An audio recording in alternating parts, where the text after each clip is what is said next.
नमस्कार मित्रांनो, क्रिश अपडेट या यूट्यूब चॅनलवर तुमचं स्वागत. तर मित्रांनो, मान्सून राज्याच्या उंबरठ्यावर आलेला आहे आणि गोव्यात जवळपास मान्सून पोहोचलेला आहे आणि तेथे पाऊस पडलेला आहे. तर मान्सूनविषयी अपडेट आपण सर्व माहिती आपण या व्हिडिओमध्ये पाहणार आहोत. तर मित्रांनो, तुम्ही जर पहिल्यांदा चॅनलवर आला असता तर चॅनलला सबस्क्राईब करायला विसरू नका, जेणेकरून सर्व नवनवीन लेटेस्ट अपडेट तुम्हाला लवकरात लवकर या चॅनलवर मिळून जाईल. तर मित्रांनो, आपण पाहूया की 2 दिवसात संपूर्ण महाराष्ट्रात पाऊस पडणार आहे आणि मान्सूनच्या प्रगतीसाठी पोषक वातावरण झालेलं आहे. राज्यभरात मान्सून पूर्व पावसाचा वेधशाळेचा अंदाज आलेला आहे. तर याविषयी आपण माहिती पाहूया सविस्तर. देशात नैऋत्य मोसमी पाऊस अर्थात मान्सूनचा प्रवास वेगाने सुरू झाला आहे आणि येत्या 5 जून रोजी गोव्यात प्रवेश झाल्यानंतर तो शनिवार रविवारी राज्यात दाखल होणार आहे. मान्सूनने अरबी समुद्राचा आणखी काही भाग, गोव्याचा भाग, कर्नाटक, तमिळनाडू आणि नैऋत्य बंगालच्या उपसागराच्या आणखी काही भागात यशस्वी घोडदौड केलेली आहे. पुढील 2 ते 3 दिवसात मान्सून आणखी पुढे सरकणार आहे.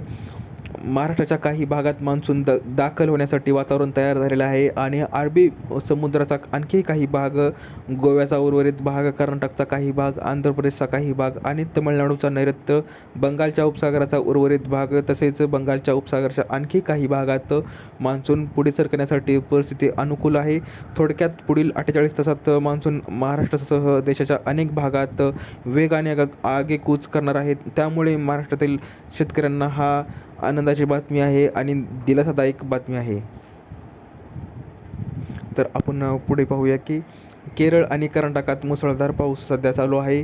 पुढील 7 दिवसात केरळ आणि कर्नाटकात काही ठिकाणी मुसळधार ते अतिमुसळधार पावसाची शक्यता आहे.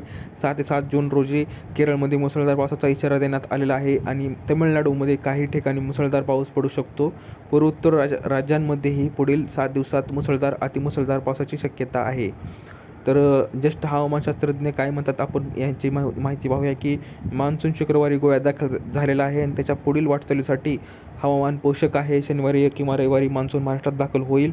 दक्षिण कोकण महाराष्ट्रात मान्सून लवकरच पोहोचण्याची शक्यता आहे. तर अशी ही माहिती आहे मान्सूनबाबत. तर आनंदाची बातमी आहे महाराष्ट्रातील शेतकऱ्यांसाठी. तर अजून जर कुठले नवनवीन लेटेस्ट अपडेट तुम्हाला लवकरात लवकर कळविण्यास दिलेली माहिती समजली तर व्हिडिओला लाईक करा, जास्तीत जास्त शेअर करा आणि चॅनलला सबस्क्राईब करायला विसरू नका. तर भेटूया पुढच्या व्हिडिओमध्ये. तोपर्यंत धन्यवाद.